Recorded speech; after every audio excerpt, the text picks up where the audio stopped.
spots on his mask. Yeah, thank you. Check it out. They're doing their PI sampler, guys. 9:16. Let's head into the KUAM News Zoom room where we have Mary Rhodes of the Guamatone Restaurant Association and also the Liz. Let me get this correct. You're the incoming president of the Guam Association of Realtors. Right, and incoming president for 2022, and I'm representing the Guam Association of Realtors. Right on. Hey, congratulations. Thank you. Let's get right into it then, Mary. So we're going to talk tourism. There's a bunch of ideas that and action and stuff that happened at yesterday's meeting that Nestor did some great reporting on, and we'll talk about. But we first wanted to get into this economic forum. Mary, you guys are pretty pumped about this? Yeah, it's the first time all of the private private trade organizations have joined together to put together an economic forum. And we just strongly feel now is the time as we're looking at reopening dates.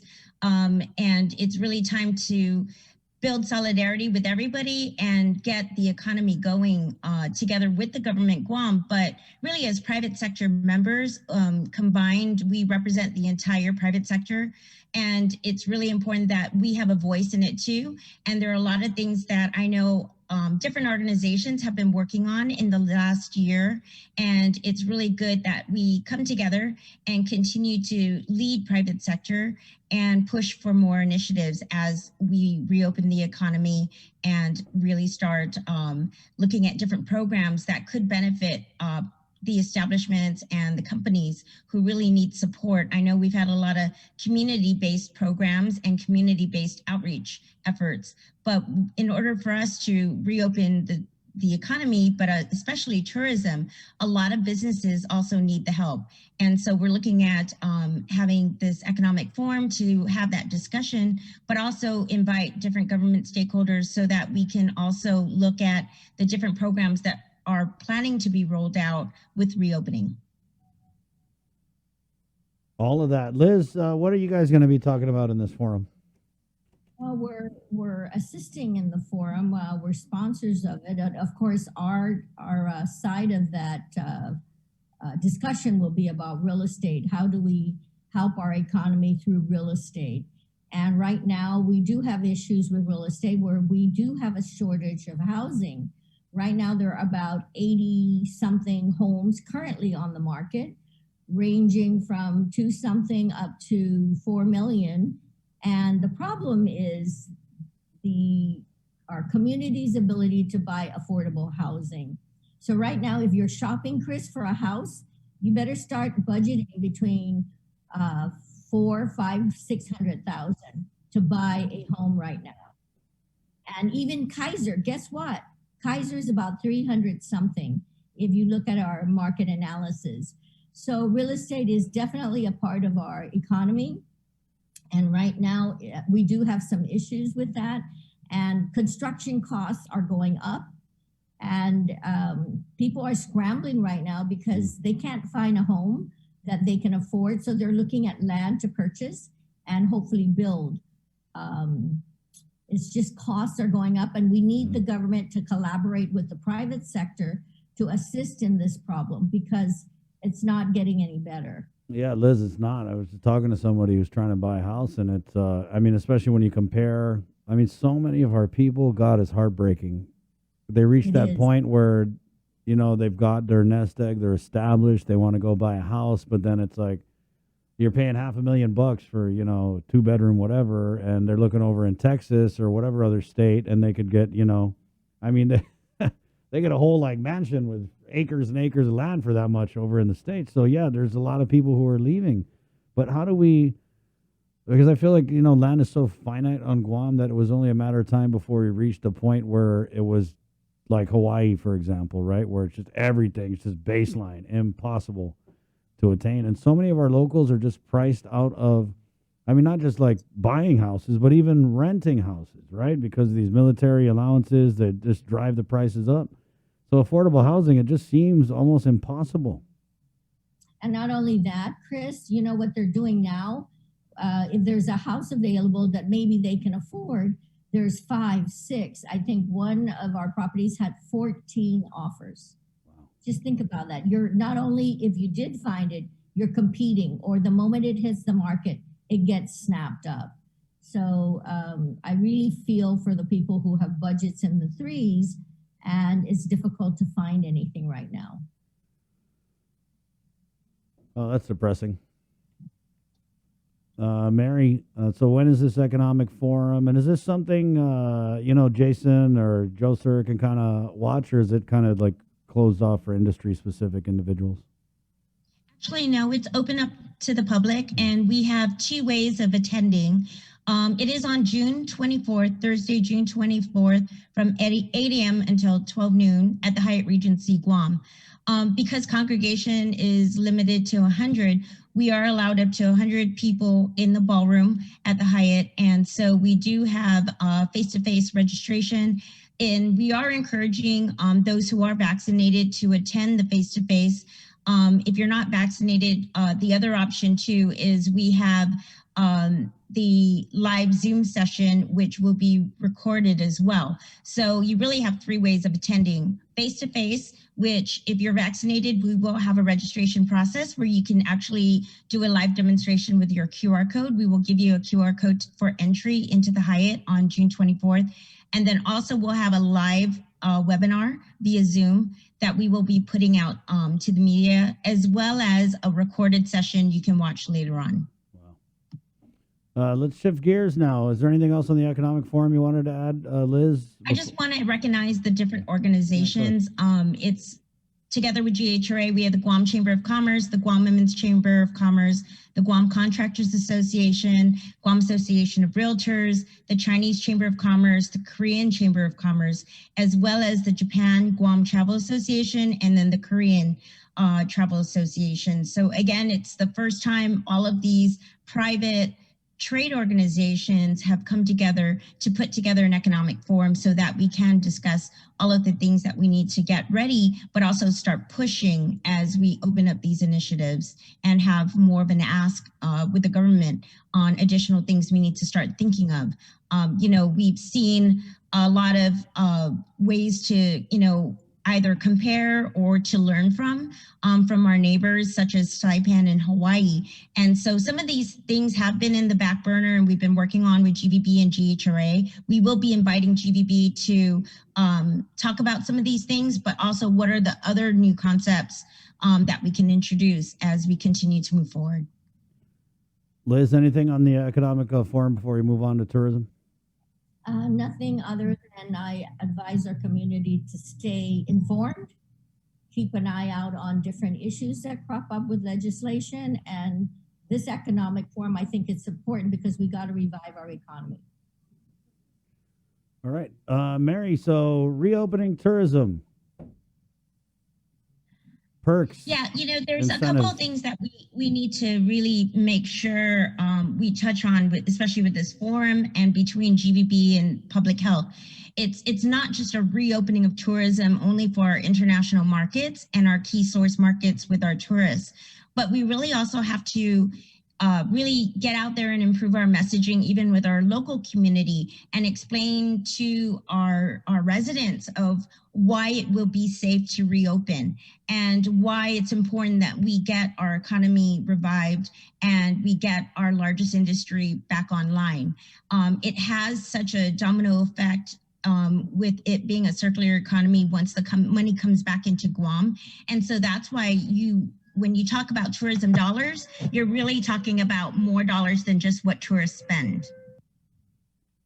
I wanted to ask, so with these suggestions, I know a lot of them are coming from GVB, and GVB is getting them from a lot of the industry stakeholders like GHRA. But last year, I know you guys had some good ideas that never really saw the light of day because they weren't entertained by the administration. Is it a little bit different now that GVB is the one that's kind of pushing these asks? Yeah, we absolutely need to work together and build that solidarity and collaboration to get things moving, right? So last year we tried the restaurant month concept with the $500 voucher cards for all residents. And so unfortunately, a couple of things really prevented that from happening. The governor was supportive in theory, and I did work with chief of staff and also Gita. But at that time, restaurants weren't fully open for indoor dining, and so they wanted to wait for that reopening. So I've sent in an inquiry back to Mel and Joanne at Gita because, that now that we've been in full PCOR 3 and occupancy levels are higher, so now it's time to get those programs going where our residents can go out and support the businesses so we can hire people back at work and get money again recirculated back into the economy. That multiplier effect affects everybody, not just the servers and the back of the house or the kitchen staff. It affects their families. And it's a way to rebuild our tax base and get government back to seeing the numbers that they used to see, right? And so that's how it all works.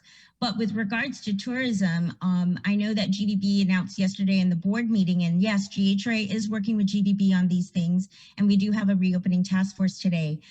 They talked about the 72-hour pre-test PCR test upon arrival, which will take you out of quarantine where you don't have to stay in. And so that was introduced yesterday, as well as an incentive program, which I know Saipan just released their announcement, and they're going to give tourists a certain amount of money payable to vendors here on Guam or in Saipan, so that again, it's recirculating back. It's not really you're just giving money to tourists, just like you're not just giving money to residents to spend anywhere. It's really with the intent to put it back into the economy with the tourism companies that really need that assistance to get up and running.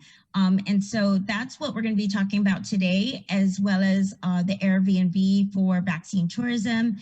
So there's a lot on the table, but there's so much more that we need to also create to have a better overall marketing plan and really an outlook for the next 2 years that it's going to take to get back to what we know Guam's tourism members are, but it's very hard when you see, again, places like Hawaii, where they're already at their pre-COVID numbers based on arrivals, and they've been at PCR tests for a while. Right. So it's really important that we start to make these decisions, but at the same time, get our community to understand why it's important, but it's also safe.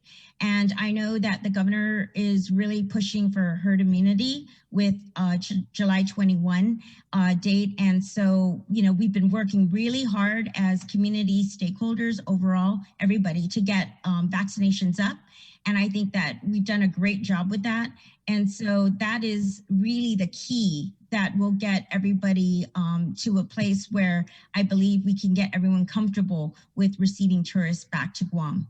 And so as long as we do that and maintain health and safety protocols, I think that, we could do a really good job in this, but we have to work on our communications and our education and really continue to work together to coordinate these kinds of services. Mary, I wanted to just touch briefly on the discussion. I think Uncle Carl had said that he spoke to the governor about Gov Guam starting to use the AstraZeneca vaccine, right? Which is, I guess, what they're using in a lot of our source markets. But we've had just a million doctors on the show talking about AstraZeneca and how it wasn't, obviously it's not the best option. So how do we kind of like reconcile that? We were told, oh, AstraZeneca, and now we're like, oh, AstraZeneca, it's okay because money. Yeah, I think that just, because it's not EU approved for the US, different governments choose vaccines for different reasons, right? It's not just efficacy and safety, it's also availability and when they had placed it at that time when that vaccine was made available. So there's a lot of reasons why countries choose different kinds of vaccines. I think the number one priority is to ensure everybody is vaccinated. And I think that we have to accept the fact on a global level that we are all going to have different standards. But as long as Guam maintains standards, and we know that as long as you're documented, right, to have a vaccine, that should be the first priority. And so by accepting AstraZeneca, you have to accept the fact that we have risks in anything that we do. But the fact that Japan, Korea, our key source markets, have chosen AstraZeneca, we have to go with that, because we have to be able to accept that, because on a global level, if that's accepted, then we can't put like our principles or our choosing of which vaccines are only good for the US. Otherwise, you're closing off the international markets and you're only accepting US. And that's just not our model here on Guam. We have a very difficult geographic location where it makes it very challenging for us to promote to US citizens only. And so that's why, since for more than 50 years, we've been, receiving tourists from Asia, and we have to accept, with the fact of understanding what vaccines they are accepting, and making sure that they have their protocols in place and it is documented and certified and verifiable, then it should be okay. I know that we're going to have different opinions on that, but if we're going to accept an international market base for our tourism industry, we need to be able to work through and accept the standards that they've chosen for their country. Let me ask you this, Mary, like in the source markets, are the U.S. vaccines accepted? Yes, for some. And I know that GVB has also been working with those key source markets to make sure that they get reciprocity, right. But the challenge is we need to make sure that our documentation is in place. And so that's why one of the things in the tools that we're trying to get is that QR code, because vaccine passport, you need to be able to provide proof of it, not just through a paper vaccine card or a letter, because some of those can be, counterfeited. By having a secure QR code that's electronic and it's verifiable with WebIZ, which is what's reportable to the CDC through public health, then that is going to be a key component to travel, is because that's a universal accepted model, is vaccine passport. But even that, a lot of countries, there's not one universal vaccine passport. Everybody has a different model or a different app that they're using. Right. So you just can't expect the world to have a singular platform. You're going to have to be able to accept multiple platforms. How come we just don't, instead of starting to use the AstraZeneca, which everyone says is the Western family vaccine? No offense, Western family. Well, again, it's not EUA approved for the US, but also the US didn't purchase that. Right. So they purchased Pfizer and Moderna. No, but I'm saying, Mary, instead of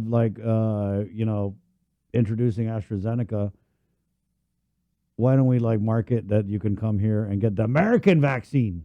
Is that more? You think it's more attractive? Yeah, so that's what the vaccine tourism is about, right? Right. So, but we need to make sure that whatever they choose is, again, acceptable. Yeah. And what is that form of documentation they need for their country to recognize it? And so that's what GVB's been working on, is making sure that whatever those tourists, when they come to Guam to get vaccinated, and it's happening all over in the U.S. There are more than a dozen states that have, I believe the number's up to 18 different states, have been receiving, Asian and international markets where they actually have been giving vaccines in the U.S. And I do know that there's a package, one of our Japanese agent wholesalers mentioned, for a 3-night stay to go from Japan to New York City, it's only $3,000. And that includes everything. And so that's actually very reasonable for Japan to New York. Wow. With all costs included. So a lot of people have made this very reasonable to be able to go to the US markets to get your vaccine, because it's much faster to get vaccinated in a US market versus in their home country. Mary, so Guam should really take advantage of that and take the lead, because as much as we say we're the tip of the spear with military, we need to be the tip of the needle. Oh, tip of the needle, dude. Quote, write that down. Tip of the needle. No, tip of the spear. Not like tip, because it's vaccine, tip of the needle. Oh, tip of the needle. I get it. Mary, last question, because we got to go. We're getting kind of backed up here, but You mentioned Hawaii, that Hawaii's been doing so and so for months. You mentioned, New York, Japan to New York, $3,000. Yet here we are still drawing up plans, writing things down.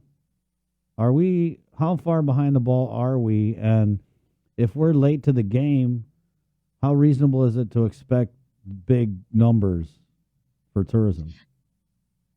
Yeah, it comes down to also airlift, right? And airlines. So as much as we have been working on these initiatives, and even when we roll these out, we have to know it's fluid. You're right. The timing of it is extremely important. And we've been talking about some of these initiatives for way too long. And because we haven't rolled it out, we're going to miss the mark. But the other thing is we can't roll out programs unless everything is in place, like health and safety protocols. We want businesses to sign up for the WTC Safe Travels, Guam Safe Certified. We also need airline carriers to accept to start flying into Guam, or United to increase their capacity in order to bring these. And I know that airlines have shown interest, especially now that we've been talking vaccine tourism. I think that has been the one thing that's gotten a lot of traction, but that is the way we open it up safely, and we can reassure the community that we're really doing a lot to ensure the safety of our local residents, our employees of the industry, and of course our tourists while they're here. Because if they're going to stay for a long time, maybe we don't want a lot of people coming here. We want high-end quality tourists that are going to spend a lot of money and stay a long time. But right now, even rooms between June and August, it's really difficult. As much as Liz is saying, housing is difficult, we don't have enough rooms. Right now, we have huge military exercises taking place. So realistically, we really can't even accept tourists, even if we start the program tomorrow, because we have a lot of hotel rooms that are being used by military at this time.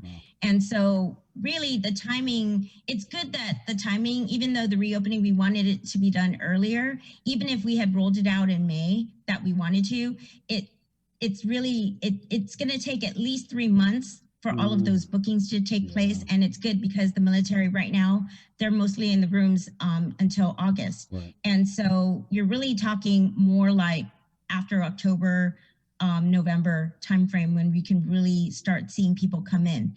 But it's not going to be an immediate rush, although some countries have indicated to GDB and the hotels that they're interested in chartering flights and coming here. So there's enough interest to want to move this forward and to really set a reopening date.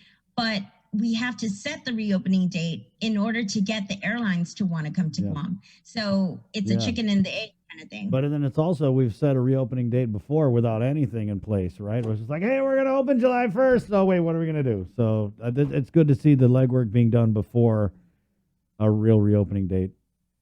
Yeah, we have to continue to work together and put everything in place. And as much as we can continue to do that, and I think that, with GDB having the reopening task force, it's been very helpful to get some of these initiatives really pushed through. So I really want to recognize, at least the reopening task force with the governor's office and the surgeon cells in there, so we can really get some of these things taken like much higher and the attention it needs to get the support we need as an industry. Yeah, you're right. You got to have your in.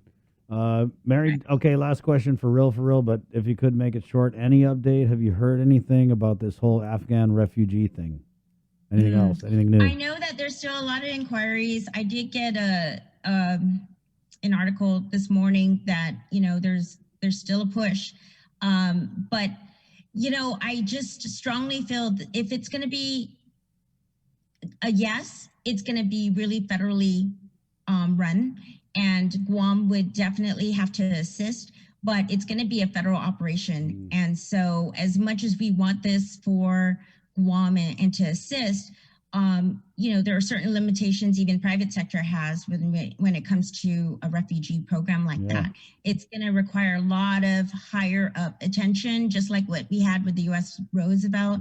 And I haven't heard any official word. I've only heard a lot of chatter in the fact that there's interest. And people are trying to build support for it. Kind of seems like it would screw up our whole tourism reopening to have to deal with all these refugees, and then there's the security risk, there's the COVID risk, Yeah, there's a lot. They're not vaccinated, right? Unless they get vaccinated there. It's security, not just from. I mean, it's everything that comes with the country they're coming from, with the security there. And we have a lot of other things right now that we're focusing on with the military and with reopening. So yes, it would create an issue, I think, overall for Guam. And so that's why I think those who are pushing for it, they need to talk to the federal partners and to the government, because it really needs to be coordinated in a very detailed manner if people are pushing this for Guam to be the solution. And I don't think that Guam can handle the whole thing anyway. So we're just too small and we're too remote. So other locations might make better sense. Yeah, I totally agree. We're busy right now, Uncle Sam. Kind of busy. Liz, thank you. Mary, thank you. Let's get you on before the forum and we'll catch up a little bit more. Thanks, everybody. Thanks, Liz. Right on. See you later. There you go. Hey, quick break. And remember, you guys want to go to college for free for 1 year? What's coming up next with the Guam Community College right here on the link. Oh, by the way, congratulations to all the George Washington High School 2021 graduates. Today is the last high school graduation for GDOE. Right. It started with JFK, it ends with GW. Get go!